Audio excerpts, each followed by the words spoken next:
Hey guys, what's going on? Long time no see.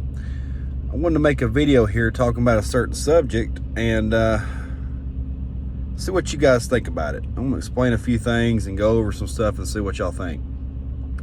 But my wife was discussing with me that a big time TikToker and his wife happens to have an Onlyfans. She has an Onlyfans, his wife. He's a fairly well-known TikToker. You may end up knowing who I'm talking about. I'm not trying to direct anybody towards anybody, but I want to talk about the subject of it, not them in particular, but some hypotheticals and why this is not a good idea. So, if you know anything about gender dynamics, you'll know that mate guarding is a thing with men. We don't like to share, okay? We don't like to share women that we get into relationships with. Now, if you're just banging the women, you don't really care.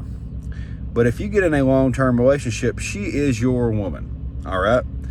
And I don't want to hear anything about that. You don't own her and all that kind of stuff. A man wants to, okay? That's the whole thing. He wants to know the kid is his.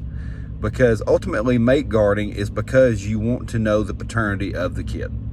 That's why psychologically we do that. So that's the reason you get jealous. Now, a lot of these guys get into that kind of stuff, and there's a certain word for it when your woman's getting attention from other men and you get off on it. But in order to do that, you have to suppress that instinct. You have to suppress that mate guarding and jealousy instinct and almost weaponize it. Well, the problem with that is ultimately you're going to cause some psychological problems. And here's some other things. If she's getting that attention online, if she's doing that OnlyFans and she's getting that money, she's getting that attention, she's getting that validation from other people, once you start that, you can't stop it. You can't just turn the spigot off. Because now she knows what it's like. She's not going to want to stop. And she's going to make every excuse she can make about why you're controlling and you're insecure and lots of people do this and so-and-so's husband doesn't do that and why are you like this and you should do better and you should be better and it's all your fault. Because you let that happen. You lost frame in that relationship when you let that happen. Because let me ask you something. If a woman wears sexy clothes and goes and gets attention from men and gets paid by them for that attention in sexual acts, either with them or online, what does that make that woman by definition? So once she does that, it's over. You can't control that frame anymore. You give that frame away to men online. And here's some other hypotheticals to go along with that. Okay, big time TikTokers get to go things called TikTok meet and greets. Okay, they get to meet people. You show up at these convention events, you show up wherever. Sometimes you host your own. People come and meet you. They get to act like they're friends with you. It's the whole, I met him, he's a real person kind of stuff, like a celebrity. All right. What happens when they go to those and those customers on the OnlyFans start coming to those wanting to talk to her and he's there? He just acts like it's okay. Strange. Very strange. And then what happens when she gets bigger on OnlyFans and they start wanting to do OnlyFans meet and greets? Is he just going to tell her no? Is he going to show up to those meet and greets, stand beside her? She's not going to want that. She's going to want him to get out of the way so she can get that attention and validation. And here's another thing. Imagine that woman is buying those outfits for those video shoots and photo shoots and videos and blah, blah, blah. And she's going in there and showing off those outfits to you. So you're going to go show off your outfit to your husband that you're going to wear for other men. Sounds very Jack Murphy of you. And there's one or two things going on here in this guy's head. Either he don't like her very much and he just wants the money, or he has weaponized that jealousy. And both of those things are not good. But it's kind of crazy how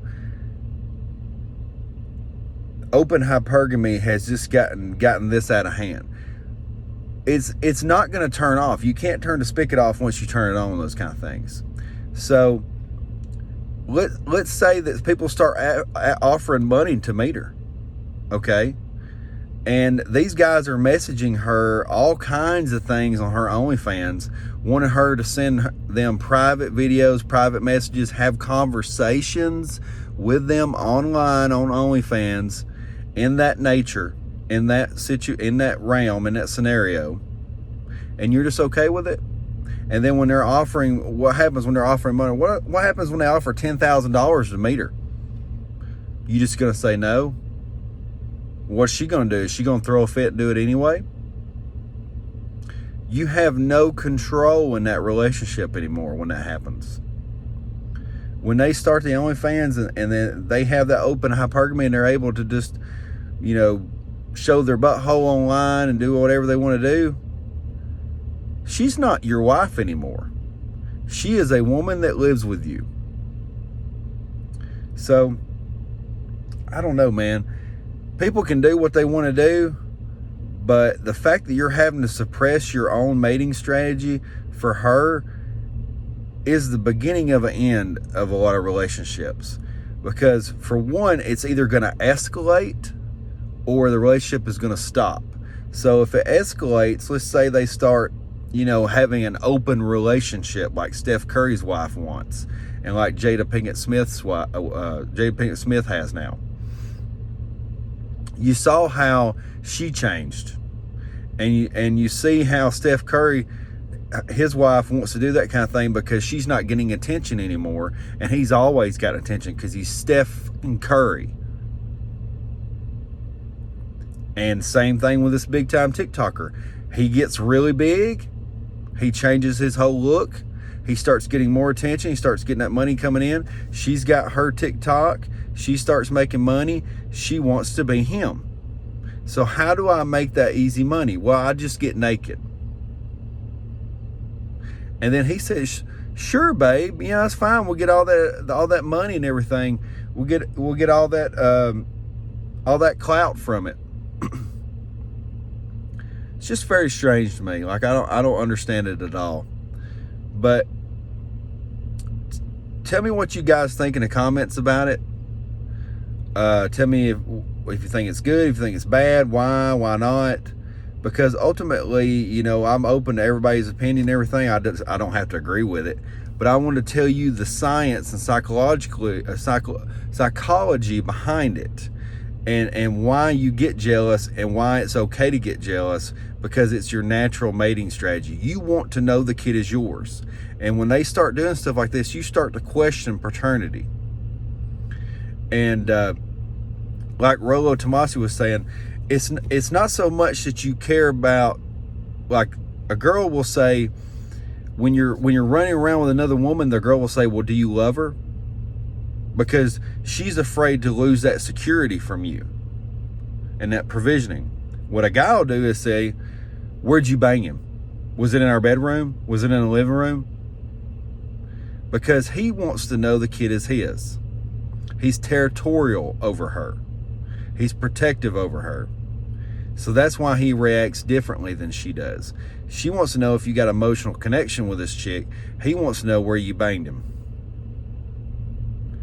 So that's why ultimately I don't see this playing out very well. I think that the behind the scenes relationships like that are going to start to really teeter out of control to the point to where you're two business partners and you're not a relationship anymore. And then somebody's banging so-and-so and the other person's banging so-and-so, and then you're going to swinger parties and, not my cup of tea. But thanks for watching, guys. Leave a like, hit the subscribe button. Tell me in the comments what you think.